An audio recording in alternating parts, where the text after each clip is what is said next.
Welcome to another great episode of DVD Force. This month and every month, we'll bring you the very best action footage from the very best Gamecube and Game Boy Advance games. Our exclusive DVD is packed full of reviews, previews, competitions, and features. Check out our review of Super Monkey Ball. Resident Evil is coming to the Cube with all the gore intact. We also preview Gauntlet Dark Legacy, Pacman World 2, and 007 Agent Under Fire. The Game Boy Advance is not neglected. Check out our reviews of Spider-Man the Movie, Alex Ferguson's Player Manager 2002, and Breath of Fire 2, along with a preview of Pinball Challenge Deluxe. If you're feeling lucky, try one of our competitions. You could win a copy of Manic Miner or an Action Replay GBX.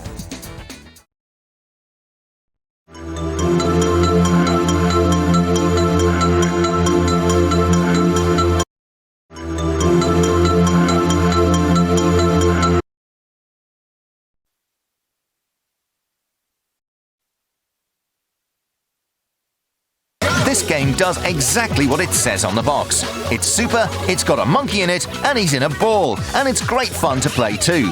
Remember the aging classic Marble Madness? Super Monkey Ball's gameplay is very similar. The aim of the game is to guide your monkey ball to the goal, collecting bananas as you go. Stay on the course. If you fall off the track or get stumped by an obstacle, you'll lose the level. The player has no direct control over the monkey ball. Instead, you control the floor. Using the analog stick, you can tilt the playing area to roll your monkey ball to where you want it to go.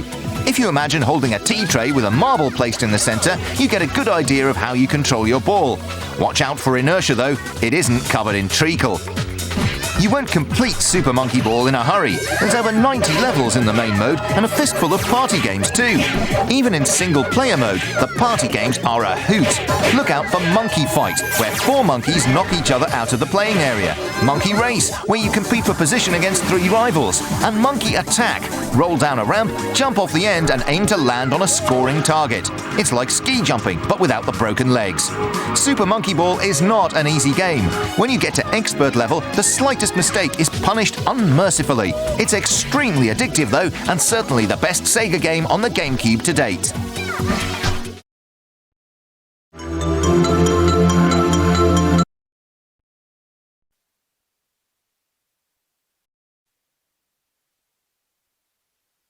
Who'd have believed it? Who would have thought Sega's greatest icon would appear on the Gamecube? Well, you better believe it, because Sonic Adventure 2 Battle is on the shelves, but it's not the blockbuster we hoped for.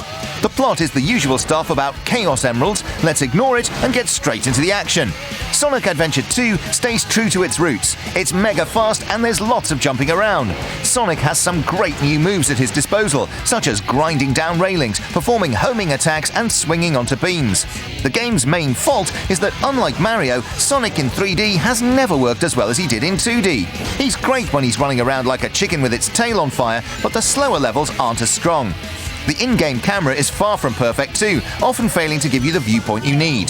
The graphics are dazzling and the levels varied. When Sonic Adventure 2 is good, it's very good. Unfortunately, its inconsistencies spoil what could have been a killer.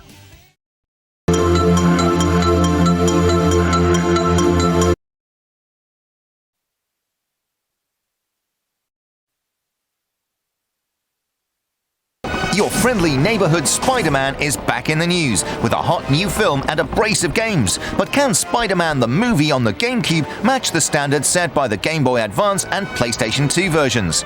Spider-Man the movie immerses the player in the high-swinging, web-slinging world of the feature film. You play the superhero himself, weighing great power with great responsibility as you thwart crime and put an end to that criminal mastermind, the Green Goblin. They can have whatever's The game left features after I'm aerial done. combat, where players fight evil high above, below, and throughout New York City in a dizzying array of battles.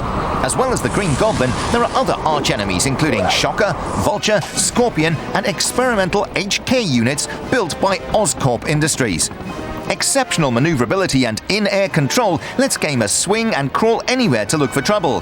Gamers can rise and descend while swinging, bank around buildings, cut web lines for sudden drops, and zip line to buildings to avoid danger.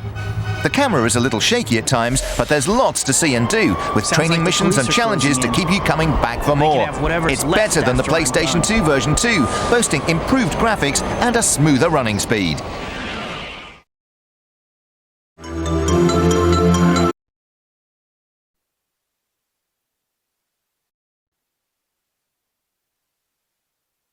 Remember Spy Hunter in the early 80s arcades?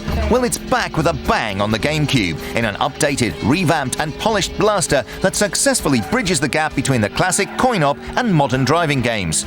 Once again, you take to the road in a high-powered sports car, but unlike the viewed from above original, you now drive through a fully 3D environment. Your car can morph into a motorbike or speedboat too, depending on the terrain. And at the end of each stage, you drive your car onto a lorry, just like the original. At its heart, Spy Hunter is a blaster. Wherever you drive, there's always something that needs to be shot. The game engine is solid and reliable, and it moves at a frantic pace. The driving isn't as sophisticated as, say, Burnouts, but perhaps that's no bad thing. The game's main weakness is that when there's a lot going on, the action can be tricky to follow. Juggling the blasting, avoiding obstacles, and keeping your speed up to meet the level's time limit causes problems too. Overall, though, the game's a good one. Midway did an excellent job in preserving the attitude and atmosphere of the original without turning the new outing into a nostalgia trip with nothing to offer today's gamers.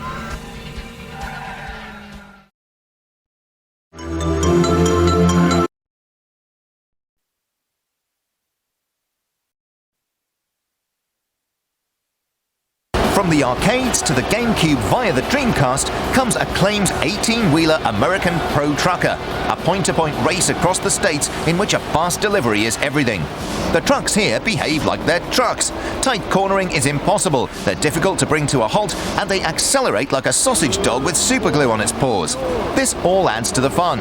Gamers used to high-octane driving in performance cars and F1 racers need to rethink their driving techniques. There's some really cool cosmetic touches on offer. Using the in-cabin perspective, you see magazines slide across the dashboard as you turn, and pendants and medallions hanging from the roof. There's even a trucker's radio station, pumping out American rock, along with soundbites such as, "We truckers are loyal professionals." The game's main arcade mode sees you making a series of deliveries against both the clock and a rival trucker. Take care to stay on the road and avoid mangling innocent road users. Other modes include parking mode, where you have to ease your 20-ton truck into the tightest of spaces, and score attack, where the aim is to trash as many other road users as possible. Although a little short, 18-wheeler is fun to play and a welcome change from the usual driving games.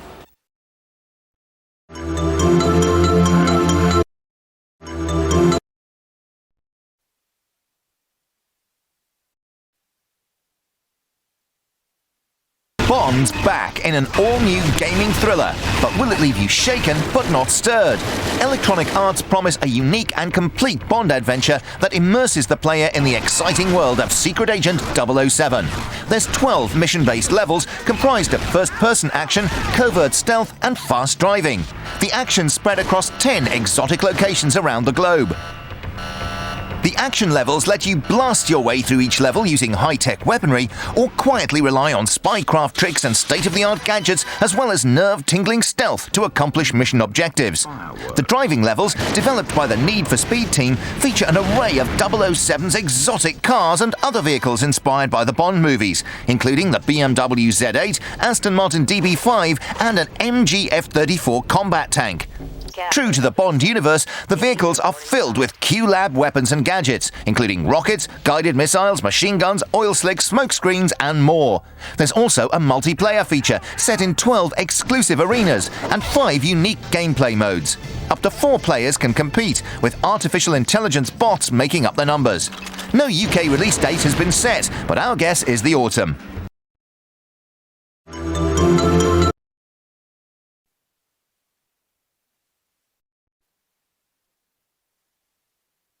He's one of video gaming's most enduring characters, and he's back in a great new adventure on the Gamecube. He's Pac-Man, and he's still going strong after more than 20 years.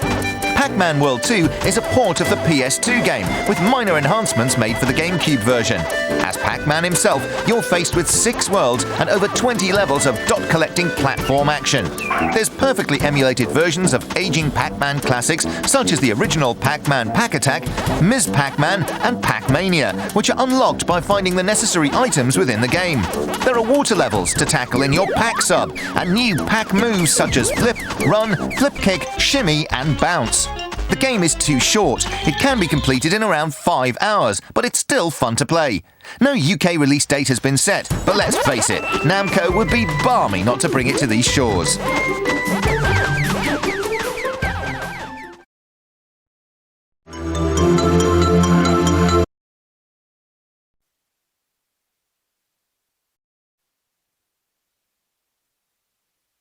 Who says Nintendo consoles are just for kids?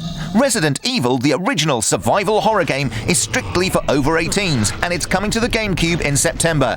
The Gamecube's first Resi game is a remake of the first Resident Evil. Once again, you play star agents Jill Valentine and Chris Redfield as they battle the zombies and unravel the mystery of the T-virus.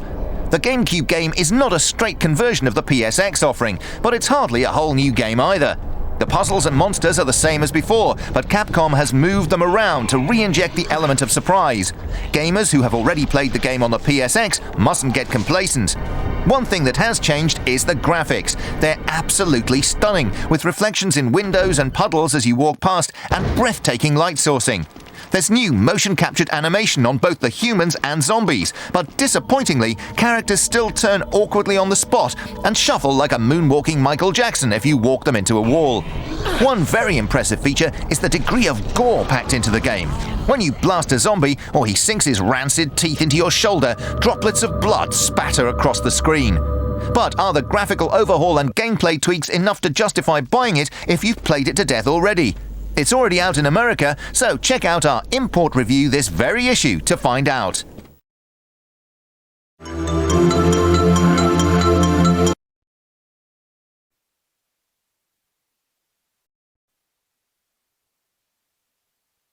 Worms Blast is a game deep-rooted in the Worms tradition, but according to Ubisoft, adds new ideas too.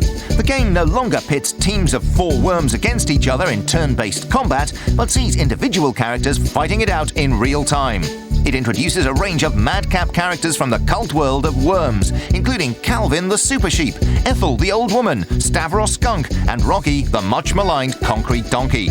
There are 9 characters in all, and 3 to find and unlock in the single-player game.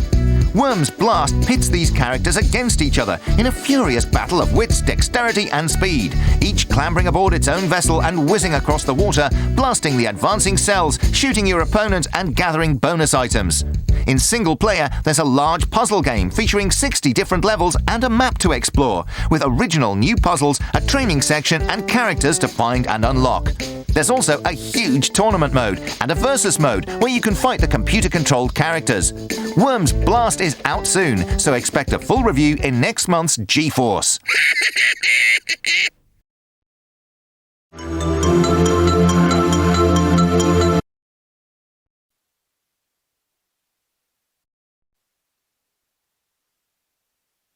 In its day, Gauntlet was the greatest multiplayer game in the arcades. Controlling a warrior, an elf, a wizard, and a Valkyrine, you and up to 3 mates explored treasure-filled dungeons, feeding the hungry coin-op 10p's to give you more health.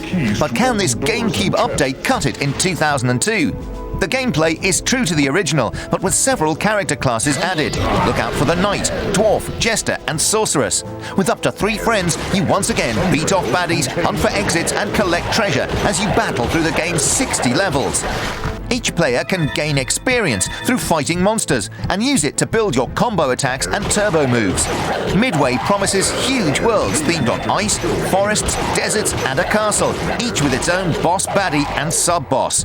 No one's denying the simplicity of the gameplay. Gauntlet Dark Legacy is a hack and slay outing from beginning to end. The monsters are relentless though stupid, and the puzzle-solving elements few and far between. So, can this recreate the glories of the original Gauntlet?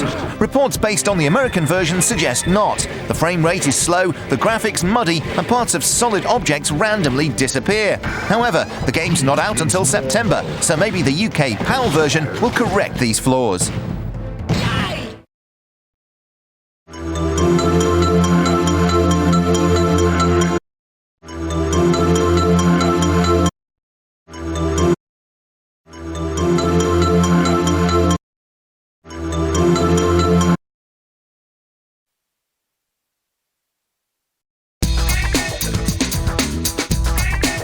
Too many film licenses are lazy, unoriginal, and rushed, selling on the movie rather than the gameplay.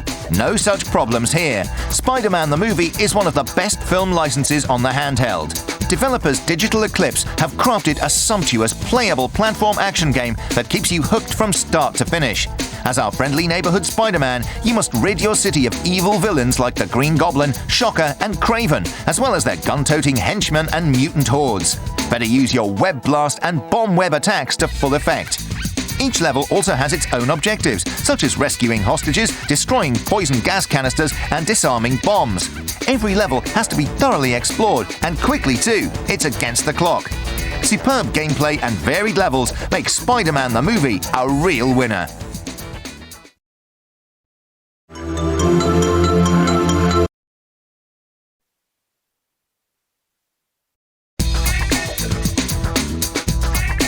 Remember Pinball Dreams and Pinball Fantasies on the Amiga? Pinball Challenge Deluxe packs both games onto the Advance. There are 8 tables to test your flipper skills. That's right, 8 tables. Each has its own theme and features. For example, Stones and Bones is a graveyard smash with lots of tunnels and ramps. Steel Wheels takes its inspiration from a Wild West steam train, and Ignition is a space-age thriller. The tables scroll as you play, allowing them to be much larger than the GBA screen. The ball physics are looking really good too. Pinball Challenge Deluxe is almost finished, so expect a full review in the next issue of GBX.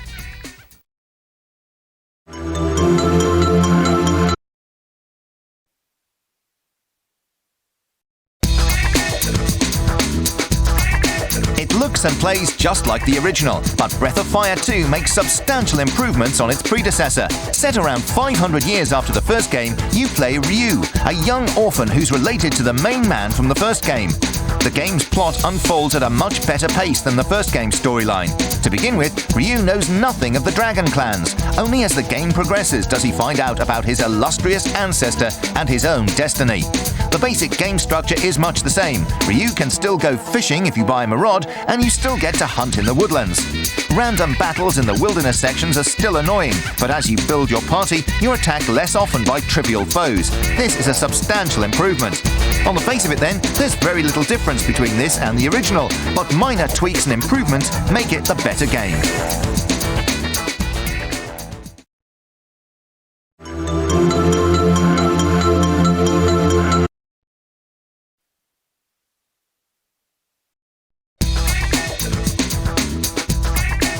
Okay, so he came away empty-handed this year, but Sir Alex Ferguson is still the most successful manager in the Premiership. Just the guy to lend his name to Ubisoft's new football game then. Alex Ferguson Player Manager 2002 does exactly what it says on the box. You get to manage your team as well as take to the field and go for goal. Teams from the top 2 divisions and 7 European countries are available.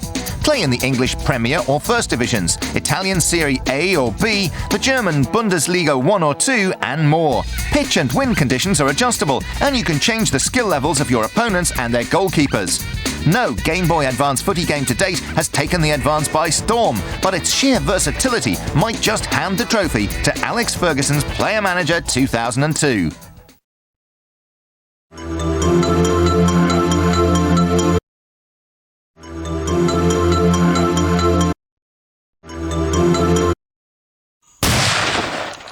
Turok is back in an all-new adventure that takes the series back to its roots. Turok Evolution sees the Native American dinosaur hunter return to his primeval best, but with great new weapons, superbly organic environments, and hot new enemies. We caught up with the game's creative director, David Dienstbier, and got the inside story. The goal for us is to create the same game across all three platforms, so we are not planning exclusive levels for one version versus another. And the reason that we made that decision is obviously because we have a simultaneous release planned, or a near simultaneous release planned. And when you delay one version against another by 3 to 6 months, that's when those sorts of differences become most important. We don't create worlds that, you know, only have bad guys and good guys in them. We create worlds that live and breathe around the player. So that means as you're moving through these jungles, you're going to see butterflies in the air, dragonflies, water bugs, fish, turtles, spiders, you know, parrots in the trees, little birds on the ground, you know, picking at the soil. You're going to see life all around you, and you can interact with all of it. So if you want to be mean to the monkey, you can be mean to the monkey. If you got a problem with frogs, you can kill the frogs. It's really up to the player. Those things create discovery, and discovery is inherently enjoyable. The main flow of the game is more linear. There's a lot of open space. There's a lot of different ways that the player can engage in the combat in the game. You can skip entire little components and submissions and things like that if you want to. But we really do try to pull the player through on a kind of what I call a loose leash.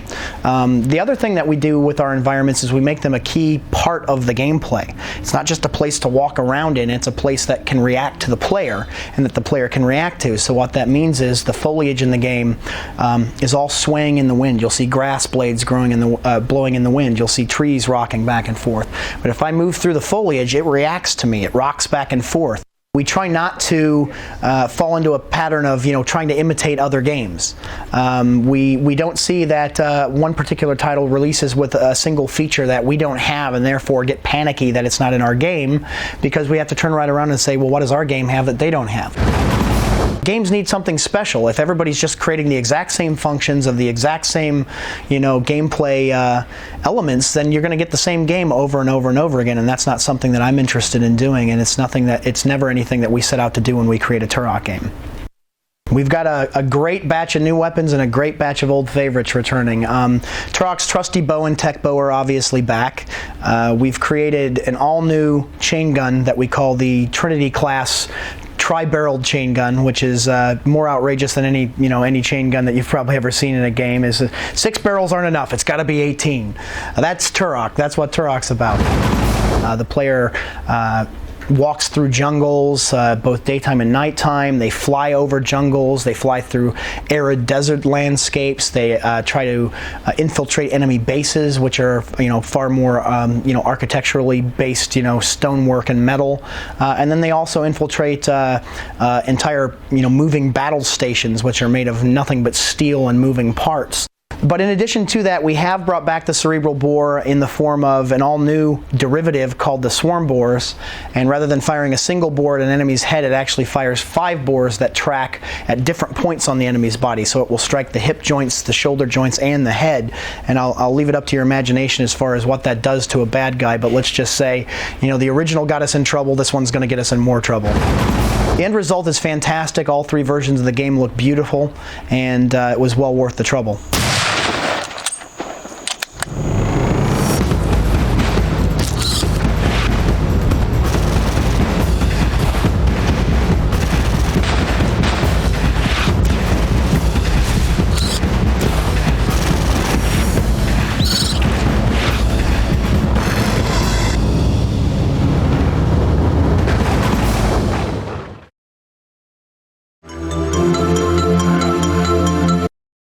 With World Cup fever gripping the nation, we thought you'd like to see the Gamecube's premier footy games in action. Our sizzling 7-page feature tells you how they compare, so now we'll just shut up and play.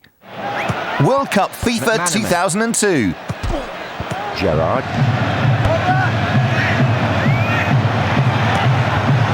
Owen. What was he thinking? Not a good tackle at all, and he could be booked. And quite rightly, he's been sent off for that. That kind of tackle can really do damage to a player. Let's see if we can take a closer look at that incident.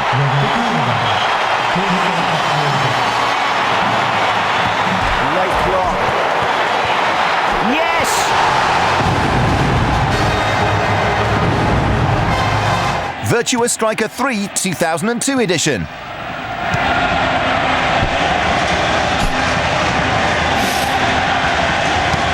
Lost time.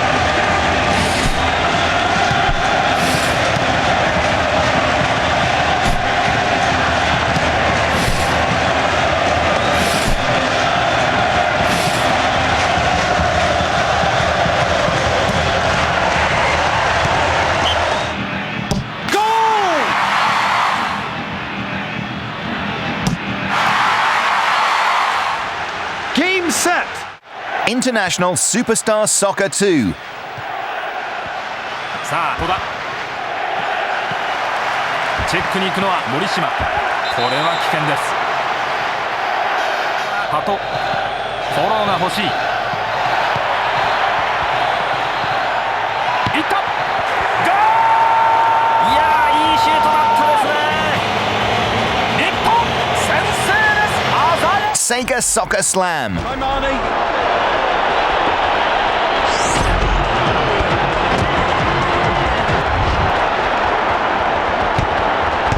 Jimon.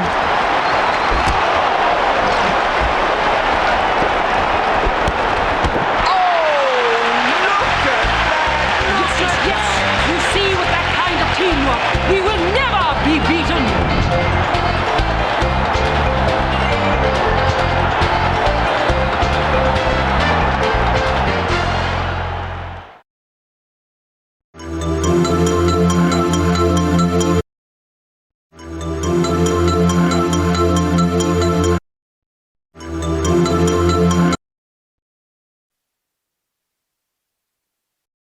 It was one of the most celebrated games on the Spectrum, and now it's available on the GBA. Manic Miner features enhanced graphics, 10 brand new levels, and a thumping new soundtrack. The new levels are true to the spirit of the original, with pinpoint timing the key to victory. It also retains its wacky sense of humour, with enemies that include toilets, bog rolls, and other foes that defy description. Thanks to the guys at Jester Interactive, we've got 5 copies of Manic Miner to give away. To stand a chance of winning, just answer this simple question. What's Manic Miner's first name? Is it A, Billy, B, Millie, or C, Willie?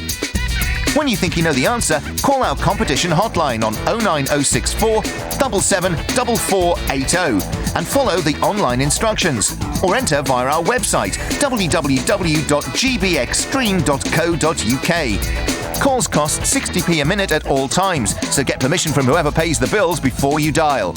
You'll be asked for your answer and for your name and address. The competition runs from the 5th of June to midnight on the 2nd of July.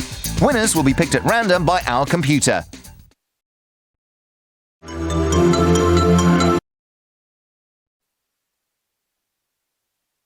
If you've got a Game Boy Advance, you must get a Daytale Action Replay GBX. The Action Replay GBX is the ultimate cheat cartridge for the Advance.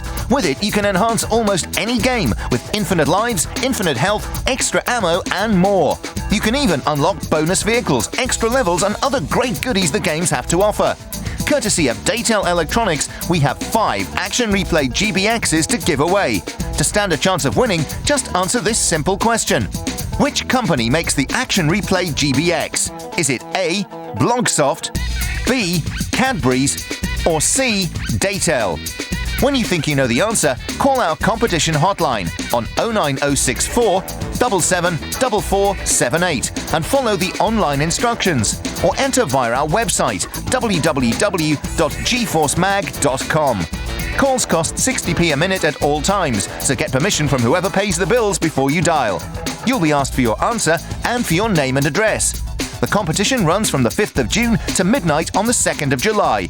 Winners will be picked at random by our computer.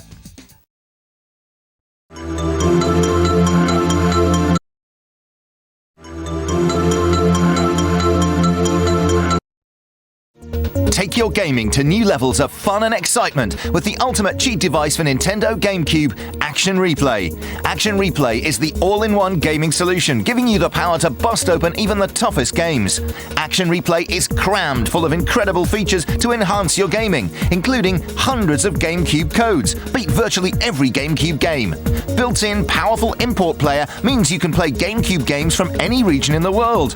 Fully updatable with new codes for all the latest games. Virtual keyboard. Enter new game codes using Action Replay's virtual on-screen keyboard. All these fantastic features make Action Replay the most powerful cheat device ever. No more tedious walkthroughs, no more complex button combinations. Simply choose your game from Action Replay's on-screen menu, select the cheat codes you need, then load up your game and take total control of the action. Even the odds with infinite health, ammo and time, unlock secret levels and characters. They're all just a button press away. Action Replay comes packed with hundreds of codes for virtually every Gamecube game, with the storage capacity for thousands more. Action Replay can easily be updated with new codes, so it's never out of date. Daytel's hard-working code creators work round the clock to bring you new codes for the latest Gamecube games as soon as they're released. Visit www.codejunkies.com, the 100% official one-stop source for Action Replay codes. Or call the Code Junkies hotline. Lines are open 24 hours a day, 7 days a week. Alternatively, get your hands on GeForce magazine every month, where you'll find the biggest selection of Action Replay codes in print. Action Replay is the essential gaming device for your Gamecube. Prepare to unleash the power. Action Replay is available soon from all good video gaming retailers, or order online from www.codejunkies.com.